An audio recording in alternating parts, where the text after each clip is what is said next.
Hi, Biffs. Hey, Beth. Dear Abby. Dear Kiki. Captain. Red flag. Cheers to you. Desperate housewife. Pinot Grigio. Doesn't want to marry Exert you. power. Love you like I Pour love more you. wine. Just gonna say that. Drinking. Don't talk to yourself. Cheers, Biff. Cheers. Ill-advised. Ill-advised. This is ill-advised. Hey, Biffs. Hello. Hello and welcome. Welcome to Ill-advised. The podcast where two best friends tell you what to do when someone else already has. Like your stepmother. And not her zoologist. She keeps her in a cage. Zoologist. Yeah. I don't know. It was the first thing that popped into my mind. Perfect. Okay, great. Now that we got that out of the way, Biff check. Let's just jump into this shit. Oh, it's been a week, to say the least. Yeah. But I am surviving. Oh. We'll say that. And I think that's a really good place to be. Yes. Yes. Could be worse. It absolutely could be. How about you? Let's just say that everything is within reach right now. Okay. All the good is within reach. And I think I am gonna reach it. I was And just going that's to it. ask, are you in that direction or is it just in reach? I mean, the compass is pointing north. It's always in reach. I'm hoping that that's where it is. You know what I mean? Yes. I'm following my true north, and if that shit's not there, I'm gonna be real pissed. Surprise, surprise. No shit, that's life. I was just It is going to what say. it is, right? All right. Well, that's fair. So I think to that end, to your living and my reaching, we should live for the moment and reach for the wine. Love it. Yeah? Love We're really good at these wine segues. You are really good. You did good ones too. Oh, yeah. Sometimes if I'm paying attention. Oh, that'll do it too. Yeah. Okay, good. How about a cab this week? Cabernet Sauvignon. We're going to need a cap after this. Amen to that. Ghost Pines. Winemakers Blend, a 2020 cab. It's 52% from Sonoma, 41% from Lake County, and 7% from Napa County. I think it's because dirt tastes different out there. No idea. Which makes the grapes taste different. Sure. This is a 1999 bottle of wine. I wonder if I knew that when I bought it. Oh, 99. sure.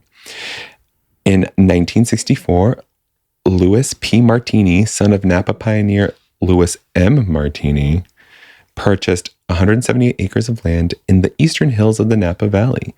The Martini family developed this land into a vineyard, which they named Ghost Pines, as a tribute to the native gray pines, which at dusk appeared to hover solitary and ghost-like throughout the coastal valleys. Ghost Pines Cab draws from multiple wine-growing counties to create a wine as unique as the ghost pine itself. Layers of blackberry and dark cherry complement rich roasted vanilla, Asian spice, and a nutty smoke character, all surrounded by firm integrated tannins. Ghost Pines. Drink responsibly. I'm holding back from asking you what tannins are because I do every time. That's actually what makes I believe they're only present in the red grapes, and it's what makes red wine red. I think there's something about flavor in there too. I'm not going to pretend to be a wine expert. Yeah, we're just winos. But if you're like us, then take my word for it. Yeah, nobody cares anyway. They don't. This is great tannins. Let's check the tannins on this one. Yeah. I knew it. You knew what? That my jaw was going to. Oh, yeah? Mm-hmm. Is that a verb? Yeah. Can you spell it? I was just trying to. I think like VP. Yep. Yeah, it works. Or THP. Oh, that one's a little more spitty. TH. That requires a lot more This one tongue dexterity. is the VP. Yep. Although I see where you're getting the TH. When you do it, it's a TH. I don't know. It sounds like a pigeon and whatever animal you're mimicking here. So just like flapping its wings away. Oh, I was like, did it? Number two? Yeah. Let's just fucking Okay, second sip for me is a lot better than the first. Yeah, I didn't do the face thing. The first sip to me was like, it rolled into my mouth, and then the back of my mouth got a lot of like super sweet, like cinnamony.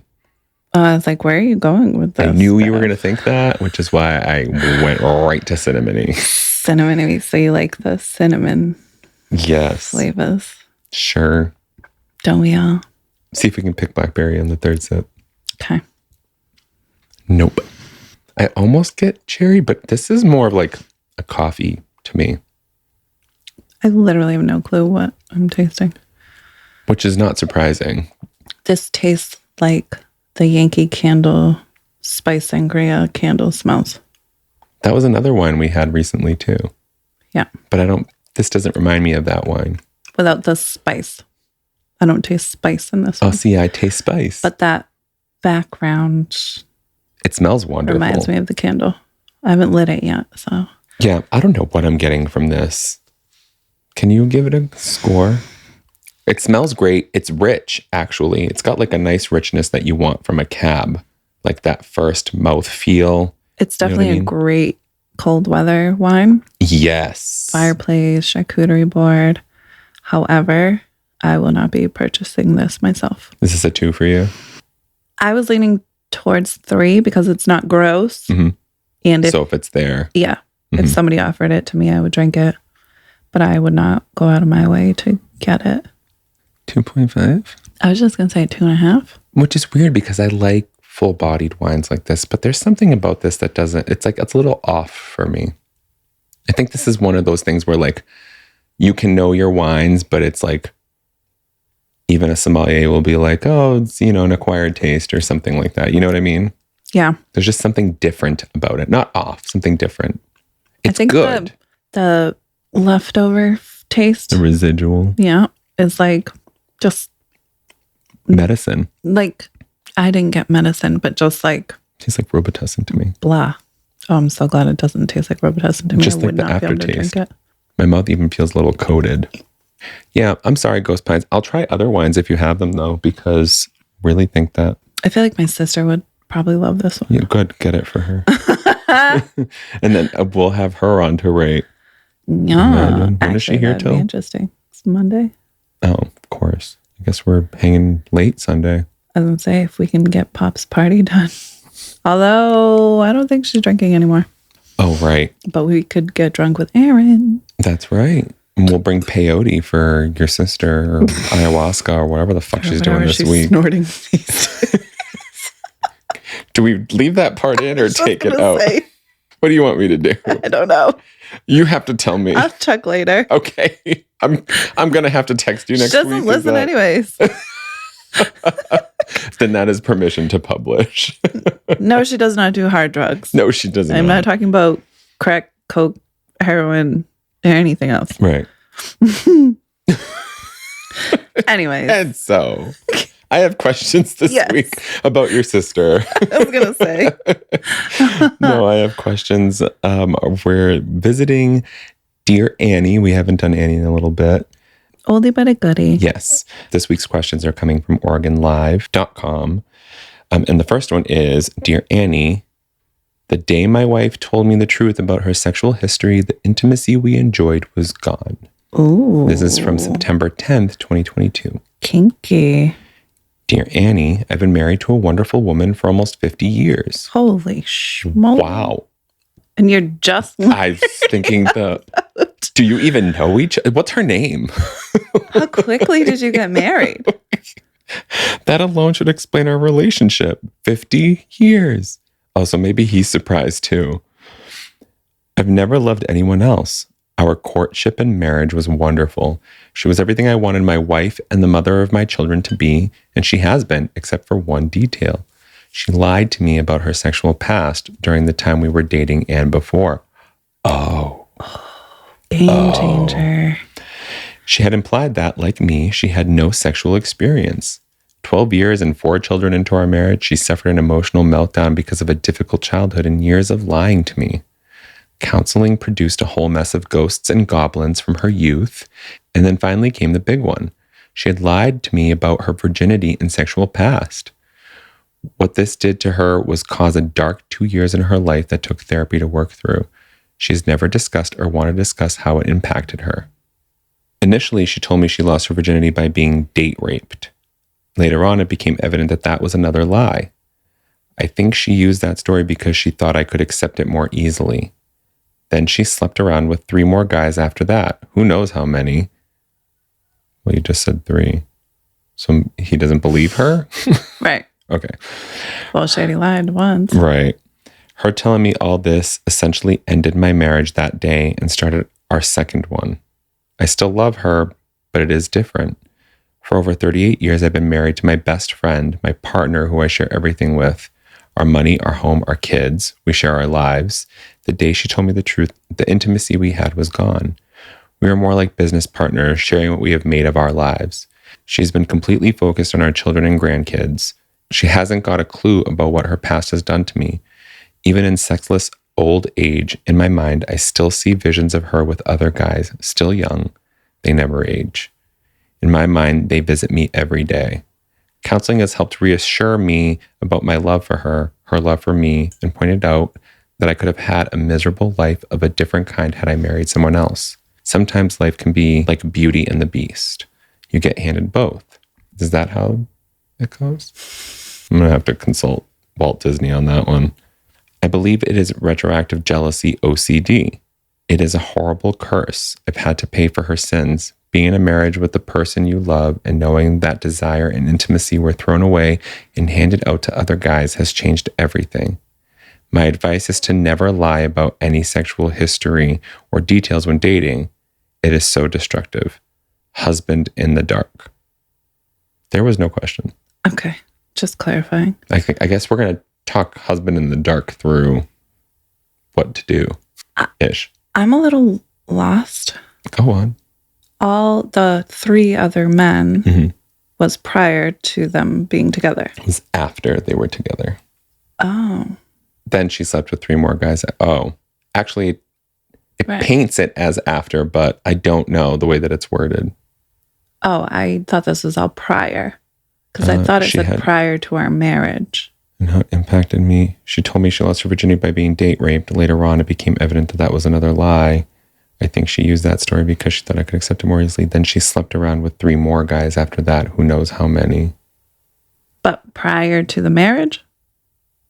I thought... It doesn't clarify. I thought you said the words prior to our marriage somewhere. It's not ringing a bell to me, and I'm not seeing it. Okay, I just made that up. But no, well, I mean, it very well could. I think it's there's the... Because he said her past. Yes. He said, lied about her sexual past. It's just, it doesn't sound...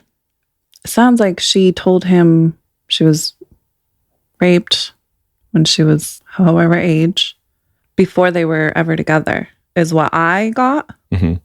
Like, she, when they did get together, she told him, I was raped in the past, but that turned out to be a lie. She wasn't raped, and she actually slept with 4 guys and wasn't a virgin. Oh. You know what I mean? That's what I took from it. I can see, yeah. Let's go with that.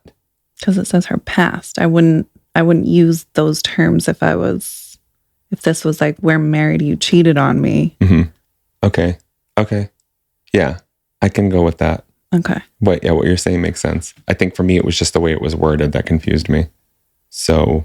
Yeah, it was interesting. Like, I took her virginity and then she slept, or she lied about me taking her virginity and then she slept with other people. So that's kind of how my brain's working right now. You know what I mean? Oh, yeah, I didn't get that. To me, it sounded like this was all, when you're dating right before, and sharing. Yep. So it just sounded essentially like she was embarrassed or didn't want to share with him that she wasn't a virgin by choice. Yeah, maybe there's some sort of religious aspect or cultural. Or he was just like, I only date virgins. Well, because these days, you can put whatever you want. Wasn't he a virgin? Yes. So yeah, that's she why, probably. Or that's what it sounds like. Yeah. Okay, so you found out that your wife has been lying to you, isn't a virgin, and may have slept with 4 men prior to you guys being together, and said that. Well, actually, he knew that she wasn't a virgin, but she had originally said that she was raped. Right. So this is kind of changing things. Yeah. It is definitely going to raise some trust issues. Absolutely. Because if you lied to me about that. What the fuck else? That's why in parentheses it says, or however many guys she slept with. Yeah. Right. You've gone to therapy to kind of work it out, and this is your girl. I don't know, Biff. What do you say to that? It's hard because he even said, like, she's everything I ever wanted for a wife, a mother of my kids. 50 years of marriage. That's jarring to find out you've been lied to with somebody you've been with for 50 years. Yeah. That's jarring. Wait, I'm confused though. It starts with, I've been married to a wonderful woman for almost 50 years. And then it says, for over 38 years, I've been married to my best friend, my partner who I share everything with. So that confuses me. Maybe whatever 50 minus 38 is when he found out she lied. Oh, I see. Okay. That's my guess. I'm just going to go with it. This was a little tough to follow. But he definitely does feel betrayed. How do we talk him through that? He's taking the right steps, I think, with going to counseling for it, trying to work through it himself.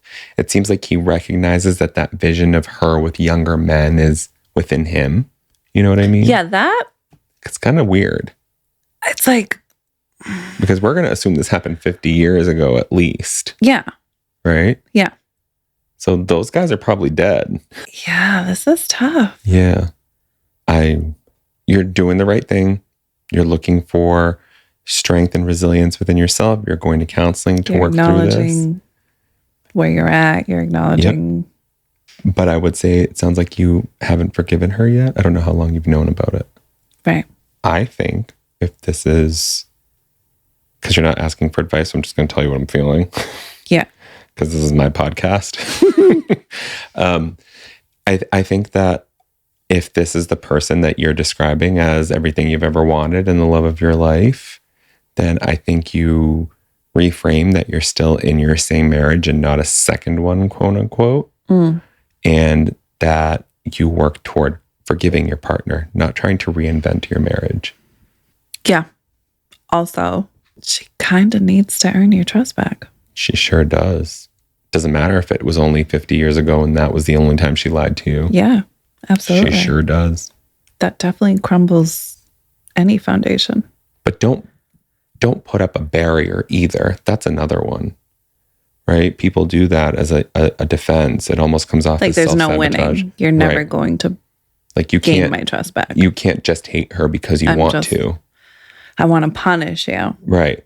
Yeah, there's a difference between you just, because trust was broken, it needs to be built back versus I'm just going to punish you and continue making you earn your trust back, even though you're never going to be able to. Right. Plus, lying about rape, guys. I know. Well, that's why I'm thinking maybe there's some sort of religious aspect or, where it's highly frowned upon to have sex before marriage. I wonder why or maybe cultural. He didn't marry a virgin. His family could disown him. You know what I mean? Like it seems like it's a huge deal. Yeah, either there's way. A lot to cultural, religion. So it's just like, not only did you lie to me, but like I could be disowned or whatever it is. Like this is a huge deal. I didn't marry a virgin, but we accepted it because we thought you were raped type of thing. Okay, yeah. You know what I mean? Yeah. But now that's not the truth. And not only were you not raped, but you also slept with 3 other guys. They need to start asking people these questions when they submit questions for advice columnists. Like, what's your culture? What's your I know. Date of birth? I know, background definitely helps. Do you want to get to the response on this one? Because I think we're aligned. Yeah. Yeah. Dear husband in the dark, it's understandable why you feel betrayed and hurt by your wife's changing stories over the years. When we are used to thinking of certain things in a certain light, it makes us feel especially in the dark to realize it's not so. Perhaps your wife felt she had good reason to shield you from her past. Maybe her previous sexual encounters were indeed not consensual. Maybe she felt embarrassed by them and didn't want to share with you these moments she's not proud of. Whatever the reasoning, after 5 decades of marriage, I'd bet that you know her heart, her character, and what truly defines her better than anyone else. You should each continue with individual therapy to make sense of the situation and see how it is continuing to haunt you. If your feelings of jealousy and rage are an intense form of OCD, seeking help could give you the tools to manage and overcome it. It's also important that you feel heard and understood by your wife. And so for that, I'd recommend couples counseling. Ultimately, what matters isn't the first person she slept with, but the last. You're the person she chose to make such a rich life with. Don't lose sight of that fact. I love that she pointed out, you know your wife's heart. Yeah. Is she a shady character? Mm-hmm. You know? Yeah. I'm wondering if he would have written this if he didn't suspect anything of her character. You know what I mean? Yes and no. Yeah. It's always going to be yeah. It's jarring to it's all find out speculation whether your partner lied to you or not. Yeah. Even if you had no previous questions of trust. Yeah, no, I agree with you. The OCD thing, I guess I just don't understand how that compulsion works into, maybe it's an obsession. Obsessive thoughts. Okay. You can't move past it no matter how much you try. It literally controls you. Yeah, I never thought about it that way. And especially him seeing them as young. You know, they're older now. They're Yeah, that sucks. The more you don't know, people. I don't know. That's where have you ever lied about something like that? Like a sexual experience or? I mean, I definitely take an educated guess how many partners I've been with because I swear to God. Terrible because it's definitely like under 30. One for every year. No, I really thought that you were going to say educated guess on their part. That's how much I don't know you. And I think we need to go to counseling. I mean, I'm sure nothing's coming to me. Like, oh yeah, I told a guy I only been with one guy before him. I may have, but not because I just really don't. I'd really have to sit down and think. I don't like my memory doesn't work that way. So right, that's what I mean. Like, oh, in high school, how many people I slept with in high school? I don't know, because there's surprises sometimes. And yep, sure are. People being like, "Oh, remember that night?" And you're like, "No, sorry, don't." No offense. I remember. I can point out one that you told me about. You're like, "What?" That's exactly what I was talking about. Like, there's times where I'm like, "Oh, I might be off by a number." This is making 10%. Me sound so bad. It really is. You're not. We are so it's really sex not. positive. It's really not. Like, even if it was 100, who cares? Like, we're so sex positive. Oh, no. I just mean like, I don't remember. There's people I've slept with and didn't know. Like, it's not like that. It's not. Sometimes it is for me, but for her. There was definitely an intentional night where it's like the next attractive person I see, you were with me that night. Sure was. Not during. What, 19? Yeah, at the beach. You literally said the next attractive person I see. And that same day, you were washing sand out of your vagina. Yes, I was. Yes, I sure was. And you found that person like 10 minutes after you said that. Yep. And I remember him being quite good looking. Good, because I don't remember. I mean, we put tequila in our coffee that morning, so. And lived off potato chips. Yep. That's what happens when you decide to put a hotel room over food. Yeah, we can eat later. We can't just sleep on a beach. Right. We need a room at least. That's and we'll figure out the rest later. Oh my God. Those are the days, man. Fuck. Yep. Okay. What have you lied about? I don't think I've ever had to talk about numbers. Not just numbers. Yeah, but I think like I'm in 3 digits, and I'm just kidding. Married men, or yeah. Well, yeah, that's not a secret here. But I haven't. Have you lied to like boyfriends about it? I haven't lied to them. I know that in most cases, all but one, when a guy told me he was married, I stopped. All but one. All but one. So you're forgiven. Yeah, I'm just kidding. It's not my relationship. Zero judge. Bam! I wasn't judging her until now. And so we don't like those girls. That's why I have a penis and identify as male.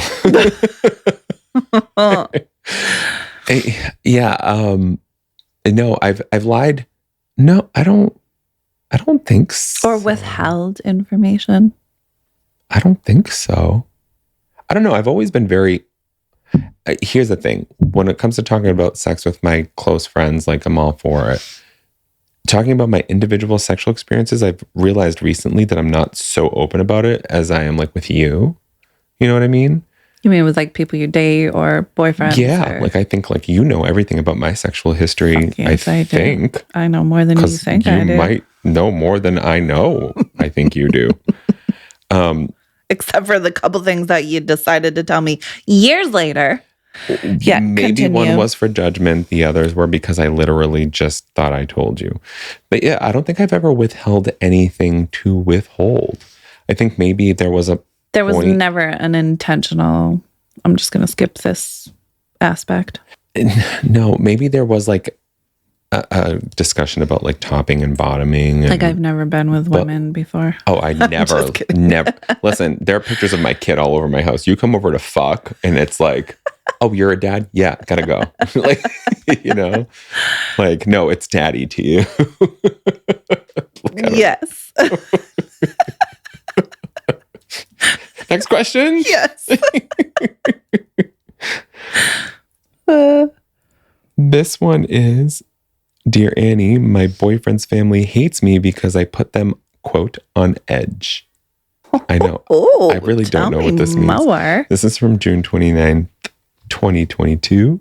Dear Annie, I was in an abusive relationship for over 7 years, still legally married, but separated with a 4-year restraining order. Oh, wow. I had been with my current boyfriend for over 3 years. The first 2 years we lived together, and then COVID-19 struck, and we have been living apart for over a year. Fucking COVID. What do you mean? Live together, get COVID together. Hello. I know. I wonder what was up with that. Maybe one lives with family or something. Maybe like a high risk. Like they're, yeah. Yep. Whatever. Yeah, sure.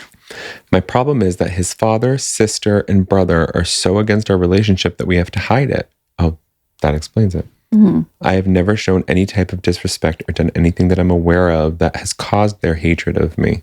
When I visited his father's residence, I was told that if I ever stepped on his property again, he would call the police and have me removed. Oh my God. His sister lives right next door. It's a duplex, and she has called their father to report that I was there. When we visited his mother, his brother said that if I were to continue to be brought there, he would have his name taken off the lease and move out. I get along with his mom and don't want to put any more strain on her. I love my boyfriend, but this is becoming ridiculous that we have to sneak around. I'm 49 and he is 38. Wait, 49? And he's 38. I thought this was going to be like 21 and 25. Yes. Something stupid. The only explanation I've gotten is that I make them on edge.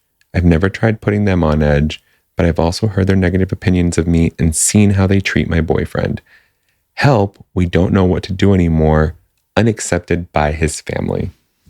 Okay, so he does live with his family? It's unclear. I'm going to say yes. But it's the only thing. If the sister was calling the dad to say that she was there. That's the only reasonable assumption, is that he lives with his dad. Yeah. It doesn't call it out explicitly, but yes, I'm going to assume that that's the case, right?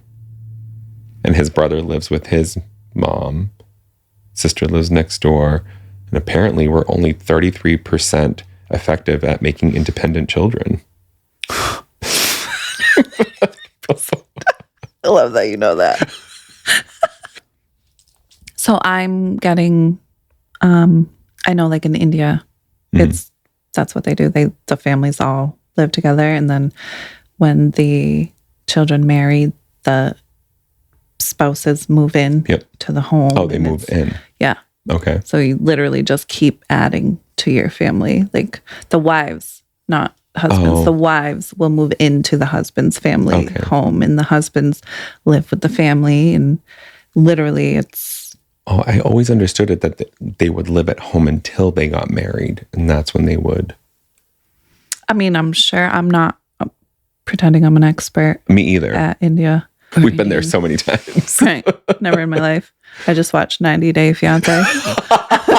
And that's, you know what? You're closer than I am. But it's, to my knowledge, that it's common for the wives to literally marry into the family. Like you're just in addition to, and like the families stay together, live together. So that could possibly be a situation. So again, maybe there's like a cultural thing here. Can I just say I'm proud of you for calling out cultural differences twice in a row? Thank you. Because it's not that you weren't like considerate of it. It just wasn't something that was top of mind for you. You're right.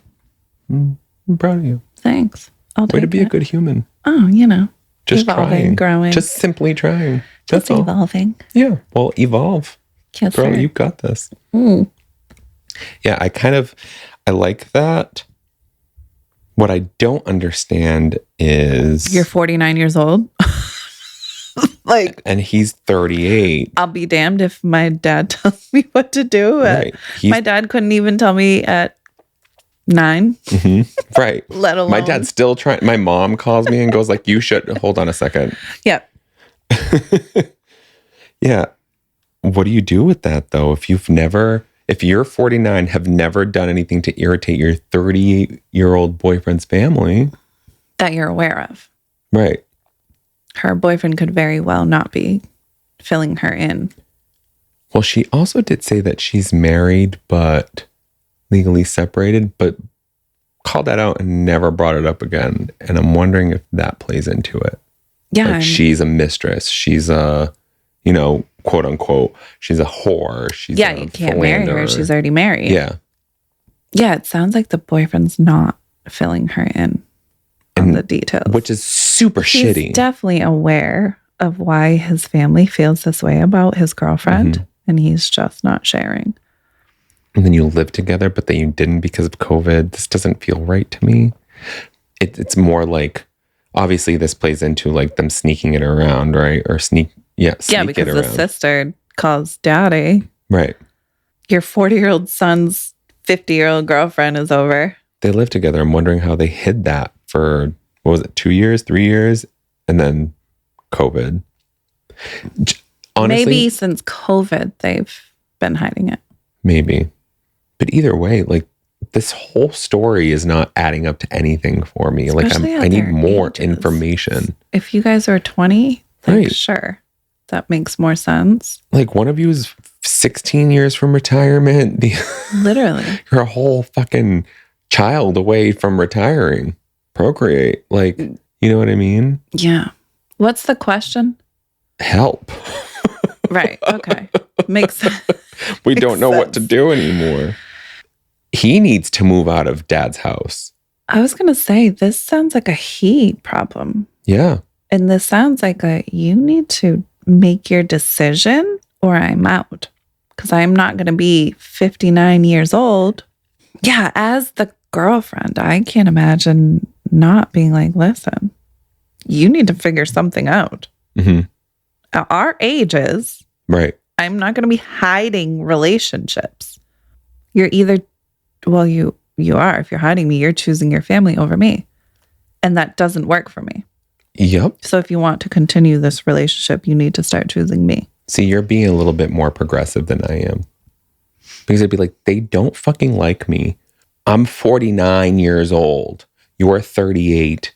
There should be nothing to defend. I'm out. Yeah. I'm out. Yeah. I'm not giving, like you had 3 years, 4 years to do this. Yeah. I'm out. And we lived together and then we didn't because COVID for whatever reason, because you were hiding it or whatever it is. I'm out. And that's it for me. Well, she sounds okay with hiding it. Because she was like, what do we do? Like, we can't, we can't take this anymore. There's no we. There was no we to begin with. He's actively choosing his family over you. Which is like, sure, if you were like an evil bitch and the family felt neglected and this was like a Disney movie or something, you know what I mean? Like this situation is like, you've never done anything. You don't know why they don't like you. You're literally grown adults. And he can't make his own choice at 38 years old. I feel like you already lost this. Yeah, that's what I mean. He's already chosen his family over you. I'm agreeing with you. Yeah. Run. Answer. Yeah, I'm with you. I have nothing else to say. I'm out. Get out. You're a 40-year-old man listening to daddy. Yeah. And hiding me as your 49-year-old girlfriend. I'm out. Dear Unaccepted, this is a really short response. Okay, great. If your boyfriend is not sticking up for you to his parents, then this might not be the right relationship for you. He is 38 years old. I'm not really sure why he needs his family's approval of you, but it sounds like he does and that they don't approve. So either he makes that right or you find a new boyfriend. Wow. So what we said simplified. Yep. Without the credentials, but the same logic. We just told you like a best friend should. Yeah. Bah. All right, next. This one is from November 4th, 22. Dear Annie, my girlfriend constantly makes comments about my deceased wife and it hurts. Oh. Dear Annie, my girlfriend starts arguments by bringing up my children's deceased mother who passed away 13 years ago. Good grief. Starts arguments? Do I want to keep reading this? I know.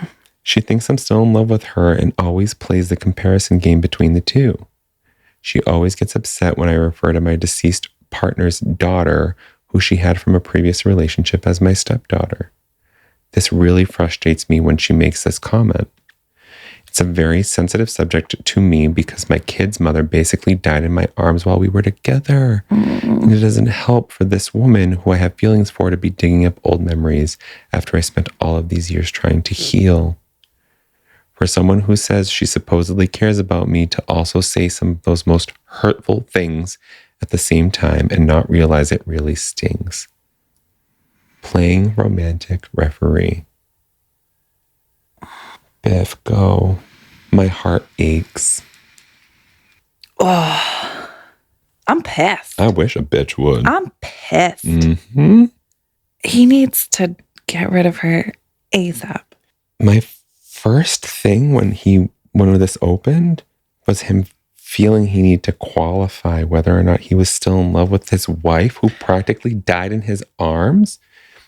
If I was in a relationship and my partner died and I went into a new relationship, I would expect that partner to understand that I was still in love with that person, that person that I married was supposed to be my forever person. Right. I would expect that understanding. Even if it was 12 years later, there's 100% going to be moments. Right. They didn't leave forever by my choice or their choice. They're just gone. If they were still alive, you would not be well, I would never say that. Because that's implied. I wish he would, because she sounds like a piece of work. Not what you were going to say. No. There's so many. So she's weaponizing your life. First of all, she's jealous of somebody who does not exist anymore. Exactly. Second of all, she's telling you the child you raised with your deceased wife is not your stepchild. There's a jealousy with your kid. There's a jealousy with your wife who's passed. She is a walking red flag. Literally, she's out for something. Money. No, benefits. She is just wildly self-absorbed and insecure. Oh, so she's not in it for something? You think she loves him? He can't have a life outside of her. She needs to be the only person. Is that could it be characterized as a narcissistic quality? No, that's this is like, I am so extremely insecure that you can't even look at the elderly librarian without me losing my shit. Okay. I mean, but can we pick a different profession extreme. Because librarians? Not the elderly ones. I don't know. I haven't seen one in quite some time. So I guess in my experience, you just have needs that need to be met. I do not have mommy issues. Those are the only issues I don't have. You're right. Thank you. No, this is just a extreme insecurity and like self-centeredness. Like her life revolves around he cannot look at another female. He cannot talk about it. The fact that she not only brings up the dead wife, now you can't even refer to your stepchild as your stepchild. Nobody can exist in your world but me. You should be able to refer to her as your daughter. And it's going to be a problem. Exactly. Yeah. And it's going to be a problem every single time somebody else in your life exists other than me. You're in an emotionally abusive relationship. She needs therapy daily, not even just weekly. Yeah. And he needs to run so far and never look back. I'm so with you, Biff. Oh, yeah. You're not going to win this one. Never. Because she needs to be able to go through this type of therapy without being exposed to that environment too. How dare you? Literally. Throw my dead wife in my face. No. Weaponizing my dead wife to justify your neurosis. She's not even here anymore. That's just... Even if I am in love with her. That is the ultimate form that of does not fair. matter because there's zero chance I'm going to leave you for her. And not just that, and I think this is a small detail, but very significant. She died in my arms. She doesn't care. She died in my fucking arms. She doesn't care. Whether I don't love her or I love her or not, she died in my arms. All she sees is you thinking and feeling for someone else other than her. It's nuts. Yeah. Ugh, can we? Please. We're on the same page? I want them. Where are they from? I'm going to go there. It doesn't say, but I'll figure it out. I'll hire a hacker. Annie, let us know. Dear referee. Annie already opened up better than we did. I'm sorry for the loss of your wife. I was just going to say, we're so sorry, first of all, what you're experiencing. My anger got the best of me. You sure did. It often does. We're sorry for that bitch. The death of a spouse is a lifelong ache, and though you have healed in ways since her passing, it's something that will always hold a tender place in your heart. It's very insensitive and frankly immature for your current girlfriend to make these sorts of comments about her. In order to have a future together, you have to explain to your girlfriend how her constantly bringing up the past is impacting your present. Of course, you still love your wife, a fact you cannot change, nor can you change that that's the mother of your children. You can simultaneously love and grieve what you once had with your wife while wanting to pursue a new life with your girlfriend. But it doesn't make it easy to do so if she continues trudging up painful memories and insulting the memory of the woman before her. I would suggest couples counseling before you make any long-term commitment to this woman. That's it? I don't disagree, but I don't fully agree. I have one foot out the door. He needs to go. Couples therapy. She needs to go. Any therapy, even if she did get into therapy, it's going to take years. Yeah. And it's going to take her acknowledging where she's at. Yeah. Before she can even begin to change. This is like a 12-step program type of shit. She needs a year to be single before she jumps into anything else. Yeah, this isn't typical couples arguments and you guys can get into therapy and work things out. She's toxic. Yeah. Ask your best friends. Ask the Biffs. We'll tell you. Fucking sure will. You better fucking run. Please do. Because if you... I was going to say something super insensitive and now I'm not going to. Okay. I never thought so quick in my life. No, you haven't, actually. Yeah, just run. That's my advice. Well, Annie, thanks for some exciting questions there. Yes. These made us think a little bit. Not think, but like they were more, I don't know, they triggered our emotions a little bit more than... We had to assess the whole situation versus like... Fuck that shit. I mean, our answers were still fuck that shit, but let's consider this, this, and this, and then fuck that shit. I mean, let's get realistic. When we don't agree with a columnist, our answer's still right. Yeah. But that's the thing, too. Like, we disagree with columnists where the disagreement is absolutely warranted. Because sometimes we're just like... Yeah, we don't often disagree. No. We just bring out those perspectives that you can't get out in whatever word limit on an advice column. Right. Yeah. We're not concerned with legal backlash. Sometimes we're not. I'm never concerned. She's never. I know. I'm like looking for an attorney and she's like, we can do this. Fuck that shit. We'll represent ourselves. I've been through the court systems a couple times.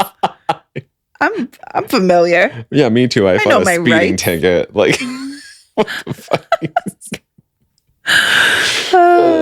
What about you? Do you want some unprofessional advice from your best friends? Send us your questions, your comments, and all of your concerns to illadvisedthepodcast@gmail.com. And your wine recommendations, because ours are starting to your suck. wine recommendations. Yeah. Is that what I said? Yes, it is. Oh. I only had half a glass. That's because you were buzzed before we sat down. You're right. I know. Or catch up on all of our episodes or check out our sources in our show notes at illadvisedthepodcast.com. Or on social media, Facebook, Instagram, and TikTok at illadvisedthepodcast. And you're beautiful, you're wonderful. Everything about you is absolutely, what's the word I haven't used before? Delectable. It's funny because I was thinking tactful. I don't know why. Because they're resourceful and that's why they listen to this podcast. We love your tactfulness. Yeah. So all of that, beautiful, you're wonderful, you're tactful, and you're delectable. And you've been ill-advised. Ill-Advised is hosted and produced by Stephanie and Ray. AKA your Biffs. Send us your questions, your comments, all of your concerns And your drink recommendations. to illadvisedthepodcast@gmail.com. You can catch up on all of our episodes and our show notes at illadvisedthepodcast.com. Follow us on Facebook, Instagram, and TikTok at illadvisedthepodcast. And don't forget to rate, review, and subscribe. On Apple Podcasts, Spotify, Amazon Music, or wherever you listen. You've been ill-advised.